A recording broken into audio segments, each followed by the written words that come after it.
Um, so I will take the next one, and then you take number I was five. about to ask, do you want Okay. to take the next one? No, you do.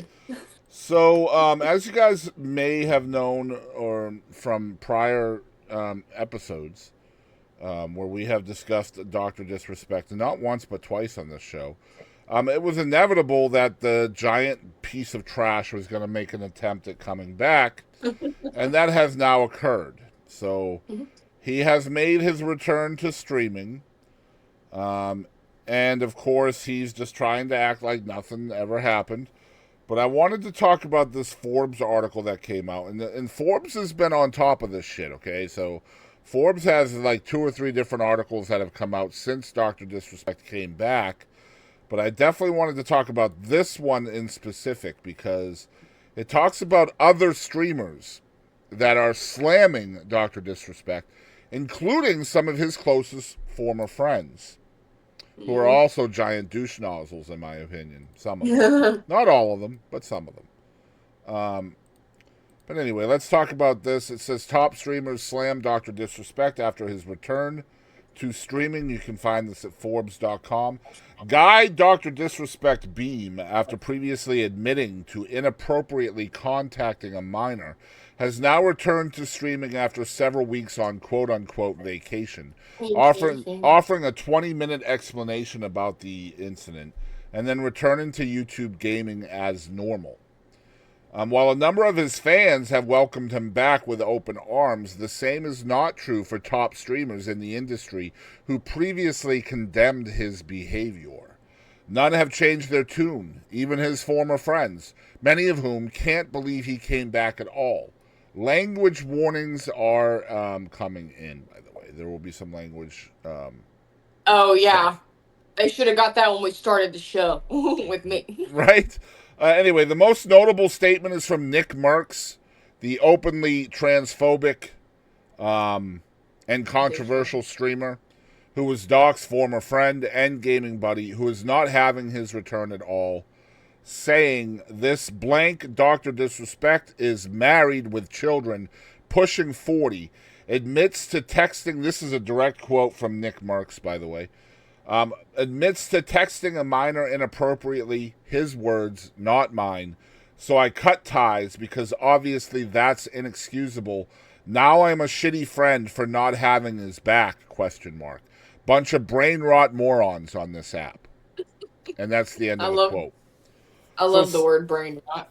so a lot of people were apparently trying to demonize him in his stream for not having Dr. Disrespect's back after Dr. Disrespect Oh. openly admitted to inappropriately texting a minor, even after knowing that that minor was a minor.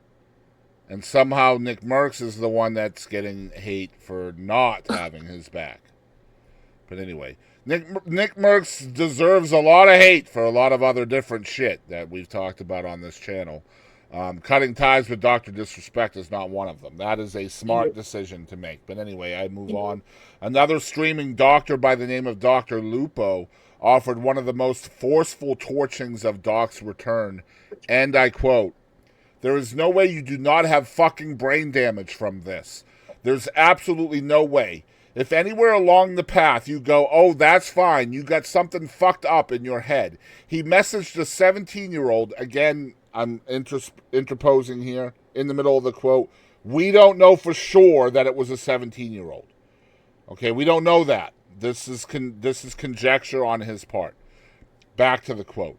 He messaged a 17-year-old when he was in his late 30s with a child and married to solicit them for sex.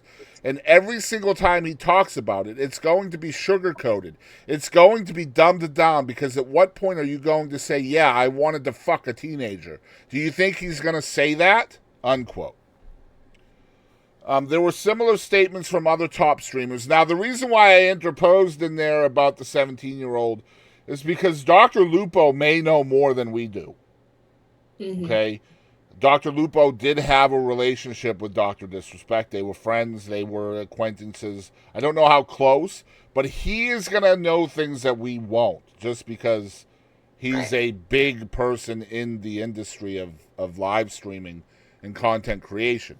However, He's not essentially saying, hey, this is what I know in there. So I just want people to understand that it is 100% speculation that it was a 17-year-old. We don't know that for sure. Nobody has come out and said the victim's age, okay? I just feel like that's a disclaimer that has to be put here. Yeah.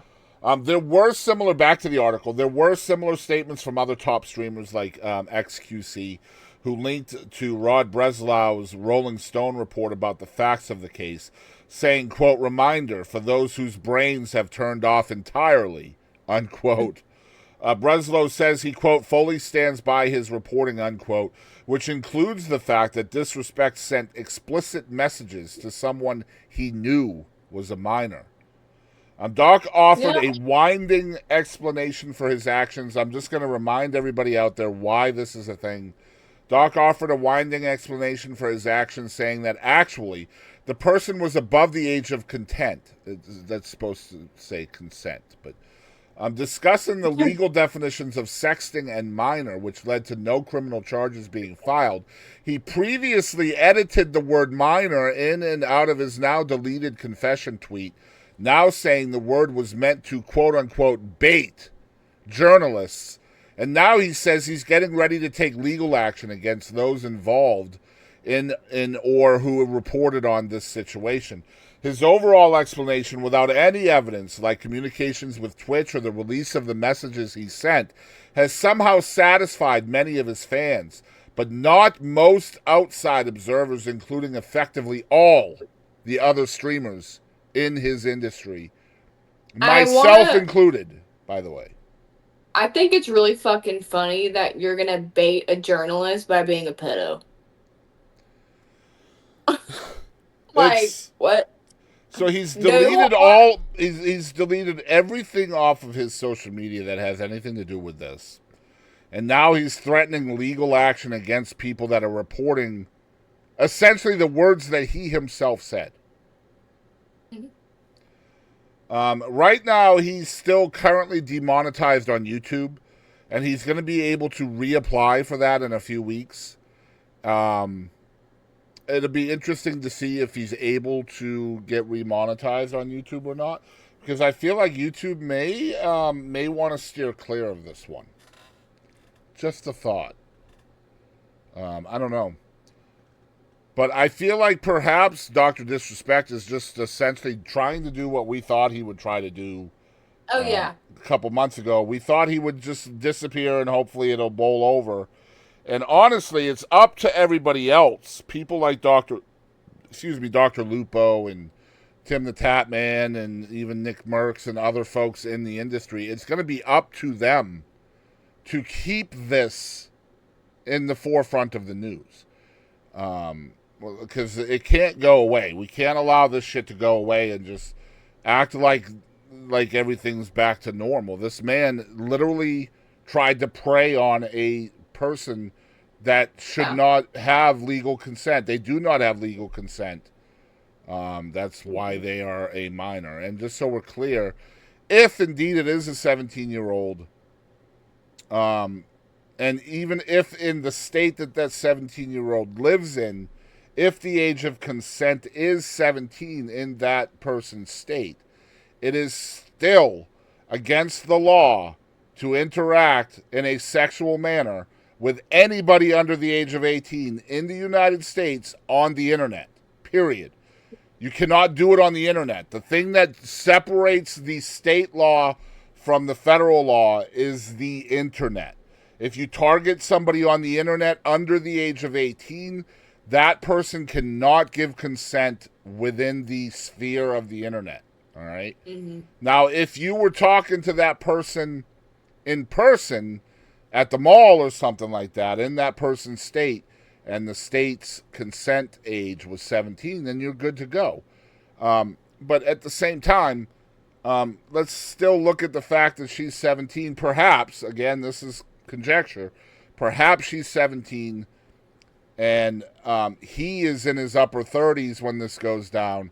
He's married. He has his own children. So even if this is not illegal, which it is because it occurred on the internet, but even if it wasn't, there's still a whole lot of moral reasons not to follow this piece of shit, in my Right. opinion. And the biggest reason with that law is like here, Texas, the legal age of consent is 17. But I think like in New Mexico, it's like 16 or some shit. Yeah, So it's like different. It's different all over 18, the country. Yeah. exactly. So, I mean, I can be in this state, and I can be 40 years old and it be 17 here, but oh, I'm talking to a chick in New Mexico that's six, like, you know, Yep. And so. so, if that's the case, if you're talking to somebody on the phone that's 16 in New Mexico and the age of consent is 16 in New Mexico, then you're good. But the second you bring that child over to Texas, you're not good. Yeah. Right? So, but if it happens on the internet, regardless, it's not good either way. Like Yeah. it is against the law. You are breaking the law. Period. And I don't know if it's a felony or not. Perhaps somebody out there can let me know. But I do know that it is against the law to chat with a minor in a sexual manner on the internet. So I shouldn't talk to Toby because he has the mental age of 6. No. So Fubar, the determination here is you can't talk to Toby sexually because he has a Oh. mental age of 6. You can talk to him all you want. Okay? All right? And just to be clear, Toby's mental age just had a birthday. He's now 7. I love that shit. I thought he was in here. I guess he's not. So my studio is now Toby's bedroom. So my office is on this side and his bedroom is on that side. Well, damn. It's pretty dang cool. So Y'all are both imposing on each other.